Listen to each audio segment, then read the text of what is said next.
থেকে লালন পালন করলো, 70 থেকে কথা বাদ দাও। যেই দিন আমরা মায়ের পেটের মধ্যে ছিলাম, মায়ের পেটে যখন আমরা মাত্র 8 মাস মায়ের পেটের মধ্যে ছিলাম, 8 মাস যখন মায়ের পেটে, ওই সময় মা আমার ঠিক মতো হাঁটতে পারে নাই, চলতে পারে নাই, মা আমার এক বালতি পানি তুলতে পারে নাই। আর পেট ব্যথা করে, মাথা ব্যথা করে, ডাক্তারের কাছ থেকে যে ঔষধ দিয়ে আসে, স্বামী বলেন প্রাণের বিবিরে ডাক্তারের কাছ থেকে ঔষধ আনছি, এই ওষুধটাও আমার মা খাইতে চায় না। কেন খাইতে চায় না? এই ওষুধটা যদি আমার মা খায়, আমার মা যদি ঔষধটা যদি খায়, তাহলে মা চিন্তা করে যদি পেটের বাচ্চারা কোনো কারণে যদি মারা যায়, এই জন্য মায়ের পেটের ব্যথা পেট হতে থাকে, মাথার ব্যথা মাথায় থাকে, তবু ঔষধ খায় না, একমাত্র আমরা যেন সুস্থ থাকি। কথা বলেন ঠিক না? আমাদের জন্য জন্মদুঃখী মা আহারে আরামের খানা খায় না, আরামের বিছানায় ঘুমাতে পারে না। মা যখন রাতের মধ্যে ঘুম যায়, একটু নরম করিয়া শোনেন, মা যখন বিছানার মধ্যে ঘুমিয়ে যায়, রাত্রি যখন 2টা বাজে, এরকম 2:30 বাজে, হঠাৎ করে আমরা জানেন, আর একটুখানি চিন্তা করুন, আমরা যখন মায়ের পেটে ছিলাম, মাথাটা ছিল নাভির দিকে, আর পা দুটো ছিল কলিজার দিকে, অনেক শরীরের মধ্যে আসছে। সন্তান যখন আস্তে আস্তে করে বড় হতে থাকে, কলিজাটা, মায়ের কলিজাটা যখন উপরের দিকে ভাসতে থাকে, পা দিয়ে মাঝে মাঝে একটা করে লাথি মারে, আন্তরিক শরীরের মধ্যে আসছে। ও আমার তিনি ভাইরা রে, ও আমার মা বোনেরা, মনোযোগ দিয়েছিল, যেই মাছকে কবরে, ওই মা আপনার আমার জন্য কত কষ্ট করেছে। ওই জন্মদুঃখিনী মা যখন রাত্রে ঘুমাইছে, রাত্রে উঠার সময় আমরা মায়ের পেটের মধ্যে ছিলাম, ধরে একটা হাতটা টানা দিছি, পাটা যখন একটা টানা দিছি, টানা দেওয়া মাত্রই আমার পাটা মায়ের কলিজার মধ্যে যে একটা আঘাত লেগে গেছে। মা খুব শব্দ করিয়া বিছানা থেকে উঠে বসেছে, বসা মাত্রই যখন শব্দ করিয়া মা উঠে বসেছে, স্বামী জিজ্ঞেস করেছে কেন তুমি উঠলাম? না না, এমনিতে উঠলাম, মনে হয় পেটের বাচ্চারা একটুখানি বেকায় আছে, সেই জন্য নড়াচড়া করলো। এত দূরে লাথি মারলো রে ভাই। হাদিস শরীফের মধ্যে পাওয়া যায়, একটা মানুষ যদি হাতের মধ্যে যত শক্তি আছে, সমস্ত শক্তি ব্যবহার করে যদি নাকি কারো শরীরের মধ্যে আঘাত করে, এই আঘাত করলে এক ঘুষিতে অনেক মানুষ মারা যায়। এক ঘুষিতে মারা গেলে যে ধরনের ব্যথাটা মানুষের শরীরে লাগে, সন্তান যখন মায়ের মুখের মধ্যে পা ঢুকে দিয়ে জোরে একটা যেমন চারা দেয়, সঙ্গে সঙ্গে মায়ের কলিজাটা জানি সঙ্গে সঙ্গে এত উপরে উঠতে শুরু হয়ে যায়। সঙ্গে সঙ্গে সন্তানের এই ব্যথা, সন্তানের পায়ের আঘাতে জন্মদুঃখিনী মা একটা নয়, 2টা নয়, 40টি খুশির চাইতো বেশি কষ্ট পেয়ে যায়। চিৎকার বলেন সুবহানাল্লাহ।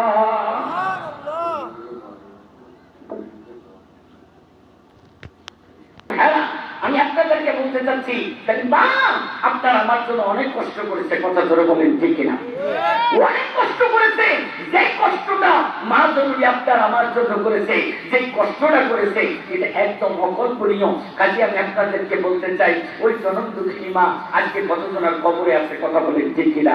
আব্বা কত কষ্ট করেছে, একটা বার কষ্ট হয় আমার।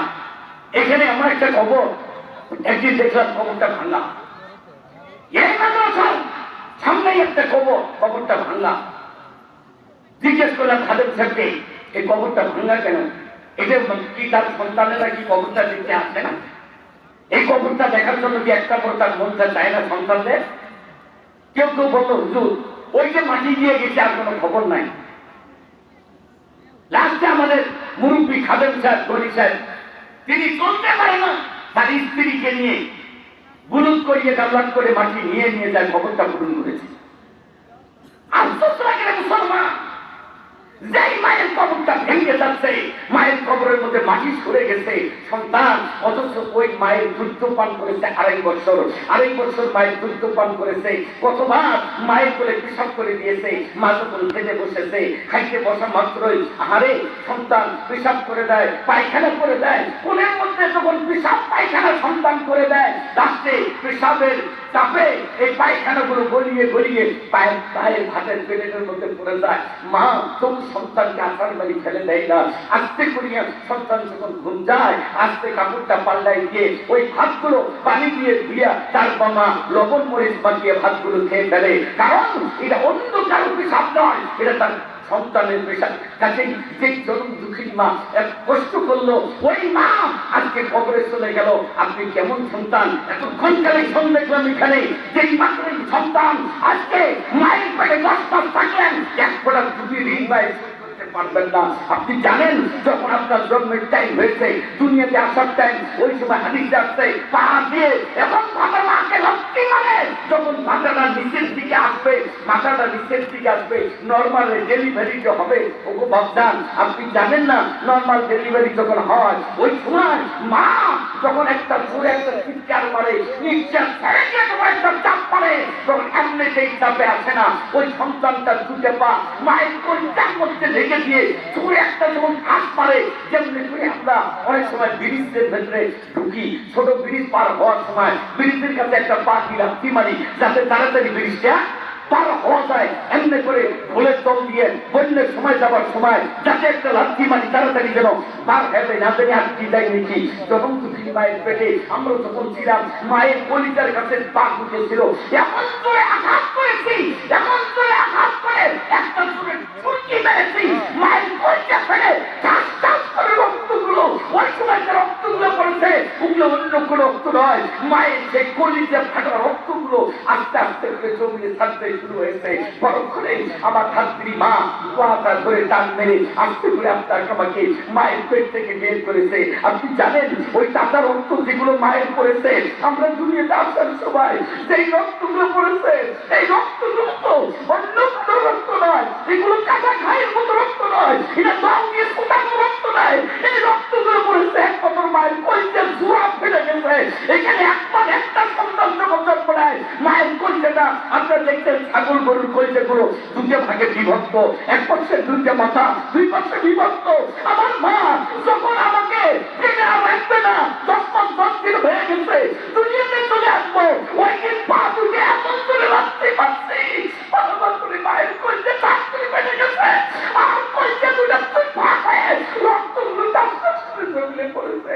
আপনি কেমন সন্তান, যেই সন্তানের জন্য মা মুখে রক্ত, তাজা রক্ত ঝরানো, কলিজা ফাটা রক্তগুলো দিয়ে আপনার গা ভর্তি, আপনার মা যেখানে বসে আছে ওই জায়গাটা ভর্তি, দেখলাগুলো ভিজে গেল, পুরাটা কাপড়টা ভিজে গেল, ওই জন্তুকিমার কলিজার তাজা রক্ত দিয়ে। আর আজকে আমি সন্তান, সেই সন্তানকে কত আদর করে মা দুধ খাই না সন্তান, হুজুরের কাছে তার হুজুর পানি করে দাও, বাচ্চাটা দুধ খাচ্ছে না, আরে কত কষ্ট করে শীতের দেখে হুজুরের কাছে যায়, যে এক গ্লাস পানি করে দিয়ে আসে যাতে করে, কারণ আল্লাহ পাক স্পষ্ট আল্লাহ নবী বলেছেন, আল্লাহ পাক বলেছেন পৃথিবীর জমিনের সবথেকে মহা ঔষধ হলো ফু, যেটা সূরাতুল ফাতিহা।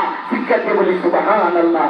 অনেকে মানুষ অনেক কথা বলে, বড় হুজুরের কাছে গেলে পানি পড়া নিলে কি হয়, এটা ভণ্ড হয়ে গেছে, এটা তো কি হয়ে গেছে, কিসের পীর হয়ে গেছে। আরে বাবা, পীর তো আমি লিখি না, আমাকে খেলাফত দিয়েছে 3টে দরবার থেকে, যার কারণে অনেক ব্যক্তি জানা শর্তে এখন লেখে যে তারা বিশ্বাস পীর বলে। আমি কোনোদিন ওগুলো দাবি করি না, আমার ওগুলো প্রয়োজন নাই, তো কারণ ওটা প্রয়োজন নাই।